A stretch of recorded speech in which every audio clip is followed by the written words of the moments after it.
शहरातील तरुण पिढी अडकत चाललेली आहे घोर नशेच्या जाळ्यात। नमस्कार, मी पूजा आणि आपण पाहत आहात महाराष्ट्र न्यूज। तर आजचा आपण रिपोर्ट पाहणार आहोत तो आष्टा शहरात नेमकं नशेचं प्रकरण काय चाललेलं आहे। आष्टा शहर व परिसरात शालेय विद्यार्थ्यांसह महाविद्यालयीन युवक विविध प्रकारच्या नशेच्या आहारी चालले आहेत आणि याकडे पोलीस कानाडोळा करत आहेत। त्यामुळे आष्ट्यात उडता पंजाब चित्रपटाची पुनरावृत्ती होत असल्याची चर्चा आता सुरू आहे। आष्टा शहरात अनेक शाळा महाविद्यालय आहेत, यासह शहरातील युवा पिढी व लहान मुले नशेच्या विळख्यात ओढली जात आहेत। शहरातील हुतात्मा उद्यान, दुधगाव रस्ता ते डांगी कॉलेज रस्ता, विविध शाळा महाविद्यालय, क्रीडांगण, शहरातील मध्यवर्ती स्मशानभूमी, सार्वजनिक शौचालय, नागाव रस्ता, वाळवा रस्ता, मंदिर परिसर, पाण्याची टाकी परिसर शहरातील युवा पिढीसाठी नशेची आश्रयस्थाने बनलेली आहे। युवा पिढीला गांजा, लालपरी, कॅप्सूल, चरस, टर्माइन, इंजेक्शन नाइट्रेट, कॅप्सूल 100 मिलीग्रॅम, सन 50 मिलीग्रॅम, AMP स्टेरॉइड, ट्रिपल घोडा यांसारखे नशीले पदार्थ सहज उपलब्ध होत आहेत। ही बाब देशाच्या भविष्यासाठी अत्यंत धक्कादायक आहे।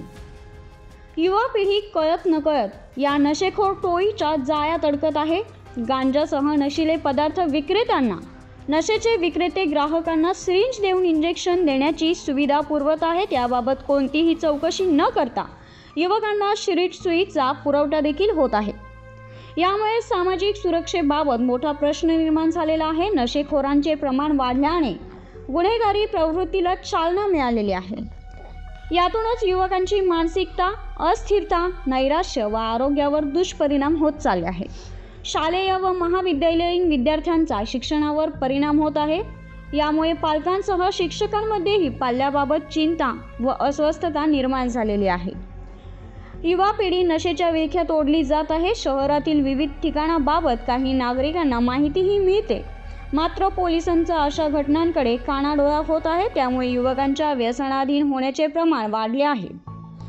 यातूनच नागरिकांच्या रोषाला पोलिसांना सामोरे जावे लागत आहे।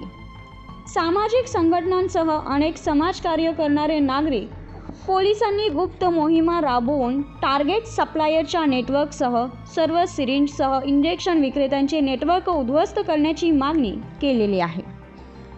काही सामाजिक संघटनांनी शाळा महाविद्यालयात जागृतीही केली, मात्र जागृततेअभावी युवा पिढी नशेखोरांच्या विळख्यात ओढली जात असल्याने उडता पंजाब नंतर आता उडता आष्टा तर होणार नाही ना, याची सर्वांना चिंता सतावत आहे। तरुणाईला या विळख्यातून दूर करणे ही काळाची गरज बनलेली आहे आणि यासाठी सर्व समाजाने एकत्र येऊन या संकटाचा मुकाबला करणे हे गरजेचेच आहे। नमस्कार।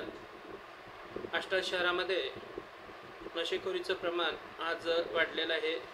यामध्ये गांजा असो, इंजेक्शन असो, दारूचं प्रमाण आज 14 ते 21 वर्षाच्या गटातील मुलांनी हे आज व्यसनाच्या आहारी गेलेले आहेत। तसंच यामध्ये 4 ठिकाणं असे आहेत, या ठिकाणी सर्रास आपल्याला इंजेक्शनचे टोपणं, इंजेक्शन, त्यानंतर जे गांजा ओढण्याचे पेपर आहेत हे आष्टा शहरामध्ये दिसतात। यामध्ये एक रामकृष्ण तळवरकर उद्यान आहे, त्या ठिकाणी 2 पाण्याची टाकी, जुनी पाण्याची टाकी, नवी पाण्याची टाकी, तसंच नागाव रोड परिसरात बऱ्याच वेळेला जाता येता नागरिकांच्या तक्रारी आहेत की या ठिकाणी नशेखोरीचं प्रमाण करणारी बहुतांश लोक या ठिकाणी बसलेली असतात।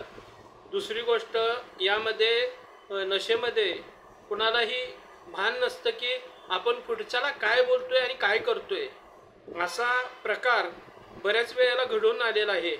दुसरी गोष्ट, निरीक्षक आहेत, पोलीस निरीक्षक आणि आष्टा नगर परिषदेला मी वेळोवेळी निवेदन दिलेले आहेत, वेळोवेळी आम्ही मागण्या केलेल्या आहेत। आम्ही असो, अन्यथा आपल्या विविध अशा सामाजिक संस्था आहेत यांच्या मार्फत अनेक मागण्या केलेल्या आहेत की आष्टा शहरामधून नशीमुक्त आष्टा शहर व्हावं, यासाठी बरेच वेळेला प्रयत्न केलेले आहेत, परंतु आजपर्यंत कोणताही प्रयत्न झालेला दिसत नाही आहे।